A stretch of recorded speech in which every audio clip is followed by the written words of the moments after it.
اتزمت ولدو متيولو تنسو بعجب متقبلو هاي بتزردو زفلتو مرحبا بالحان مساء ويلكم فيلكومن بنفينوتو نبلو عبو نقبر حبو ما يوعينا قرو نحسبو نبلعيو نستيو نسقبو نمامكو قابن دربو نسنيو نخببو بتروبا بتقبو مس عبيخ عجبو يمهار يزنعيو ينببو تبهلي تاريخ عدبو عدرخا نبلو نلابو عدرخا أحلفكا غيتهبو نحلاف مقدي نودبو سلام كمي تمسيو كبرات تخداتلتنا نلوم مشات أب مستيات بيتنا نتي ولك أملاخي سياسة فوركي أب كينيا زقات أمو زي تتصبيو دبول لحتوتات أملكتنا قلخ نبلينا مسانا تنحوم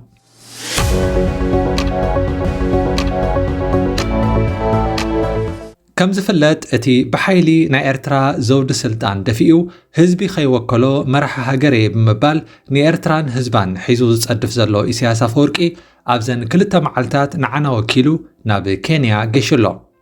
لومي دحر قطري أب كينيا بغازت انياتات زقربو لحتوتات كا إسياس نفلما أوان بزعبا وعل سلام منغستي إثيوبيان تግራين تزاريبلو نسو نتي فتيمو بحزي بلو حتو بكا ازي ناي بريتوريان كينيان ناي سلام سممع أب تكبر يوعلالو تصبقون يسقمالو سلازي كم تزجمرو كقصل تدالي انتخونكم ناي إرترا سراويت وصيو أي وصيو زبل قوان مقدي أي تلعلو ناي منغستي إثيوبيان تግራين ناي سلام وعل مس ناي إرترا سراويت أب تግራي مهلاو زتححز يبلون 4 نطبي كبل ملسي هيبلو اتوم ابت الدراج زنبرو ጋዜጠኛታት ኢሳያስ ነዚ መሊሱ ጥራሕ ክኸይድ ስቃይ በልዎን ሓንቲ ናይ ዋሽንግተን ፖስት ጋዜጠኛ ኢዳ በመልዓል ሕቶለኒ በለት ፍቃዱን ተዋህባ ንሳ ስማን ናይቲ ትሰርሓሉ ትካል ስም ድሕሪ ምግላፃ ሕቶኣ ብኸምዚ መልክዕ ንኢሳያስ ኣቕሪባትሉ ዝኸበርካ ኢሳያስ ነቲ ንሰራዊትካ ብተደጋጋሚ ዝቐርበሎም ዘሎ ኣብ ትግራይ ዝፈጸሞ ገበናት ኩናት እንታይ መብርህ ትህበሉ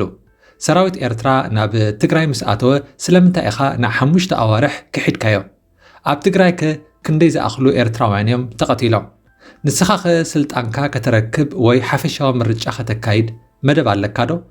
ኢሳያስ ነዚ ሕቶ ሰሚዑ ፈለማ ፍሽኽ እናበለ ብዙሕ ሕቶታት ኣብ ሓደ እዋን ከም ዝተሓተተ ብምምልካት ነቲ ቀዳማይ ሕቶ ክምልስ የበለ ፈለማ ዋሽንግተን ፖስት ትኹን ካልኦት ንኤርትራ ከም ቅድመ ኩነት ክቐምጥዋ የብሎምን ኣብ ኢትዮጵያ ዝተገብረ ስምምዕ ሰላም ሙሉእ ብምሉእ ኣብ ትግባረ ክሳብ ዝውዕል ግዜ ክወስድ እዩ እቲ ጉዳይ ከመይ ክኸይድ ከም ዘለዎ ክውስንን ክሰርሕን ዝኽእል ከዓ መንግስቲ ኢትዮጵያ ጥራሕ እዩ ሕጂ ስለምንታይ ኢኹም ንዓና ናብኡ ትደፍኡና ዘለኹም እዚ ከም ሓደ ፋብሪካ እዩ ፋብሪካ ሓሶት ምስናዕን ጉጉይ ሓበሬታን እቲ ብዛዕባ ምግሃዝ ሰብኣዊ መሰላትን ካልእን ዝውረክ ኩሉ ህልወሳ ወይ ፋንታዝያ እዩ እቶም ብዛዕባ ምግሃዝ ሰብኣዊ መሰላት ጾታዊ ዓመፅ ዶ ወላ ስርቂ ክትዛረቡ ትውዕሉ ግዜኹም ኢኹም ተቃጽሉ ዘለኹም እዚ ርእሲ ናይቶም ነዚ ፋብሪካ ሓሶት ዝውንኑ ኣካላት ዝፈጠሮ ፋንታዚ እዩ ብምባል ነቲ ካልእ ሕቶታት ከይተንከፎ መልሰይ ወዲእ ኣለኹ ኢሉ ስቕበለ ሓንቲ ካልእ ናይ ኣሶሽየትድ ፕረስ ጋዜጠኛ ከዓ ኣነ ነቲ ናይ መሳርሕተይ ሕቶ እየ ክደግም ኣብ ትግራይ ክንደይ ዝኾኑ ኤርትራውያን ተቐቲሎም ድሌትካ ንዕምርኻ ሙሉእ መራሒ ክትከውን ድዩ ብድሕሪኻ እንታይ ክኸውን ኢላ ነቲ ሕቶ ኣቕረበትሉ ኢሳያስ ክጻወሮ ይከኣለን ብነድሪ ከዓ ተመሪስኩም ኢኹም እዚ ሓሶትን ዝተሰንዐ ሓበሬታን ንኣእምሮኹም ጠዊዎ ኣሎ ስለዚ ንዕኡ ይዕርይዎሞ መጀመርያ ድሓር ቁኑዕ ሕቶ ኣብ ሰዓቱን ግዜኡን ክትሓቱ ክትክእሉ ኢኹም ብምባል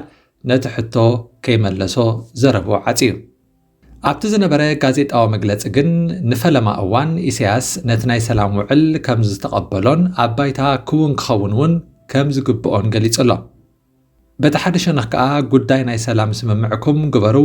ንዓይ ግን ሰራዊትካ ኣብ ትግራይ ተራእዮም ወፂኦም ኣይወፁን ኢልኩም ኣይትዛረቡኒ ኢሉ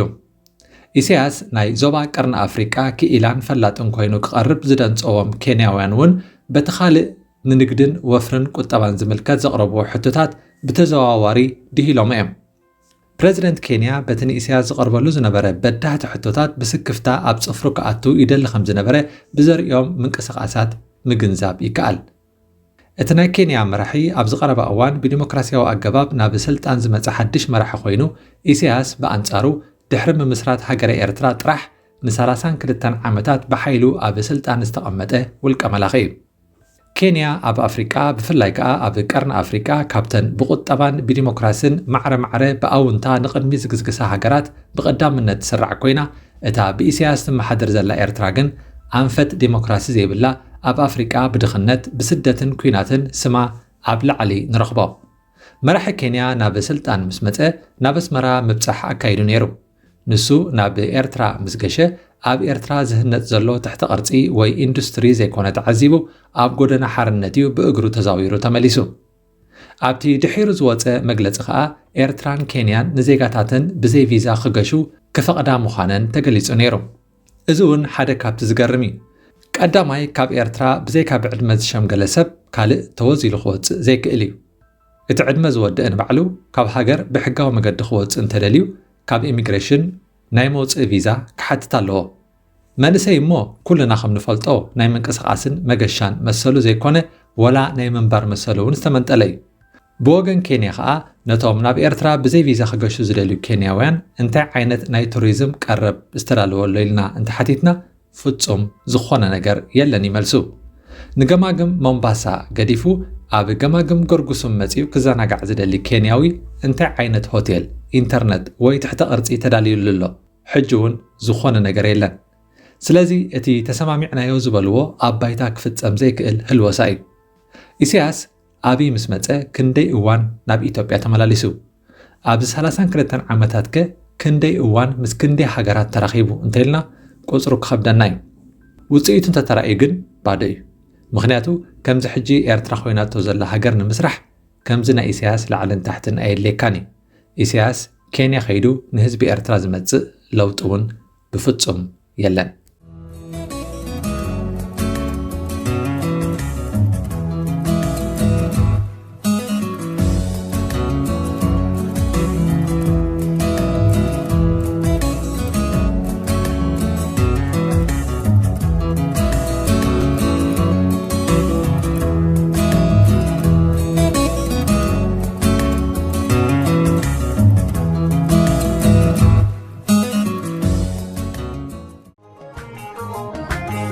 መስትያት ቤትና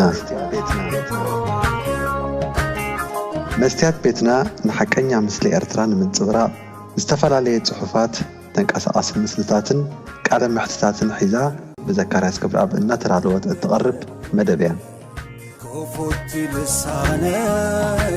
من يزعصوني هاي سجدن علي عبطاقوت ملاخي قطاوخي قنا مسلي فتحي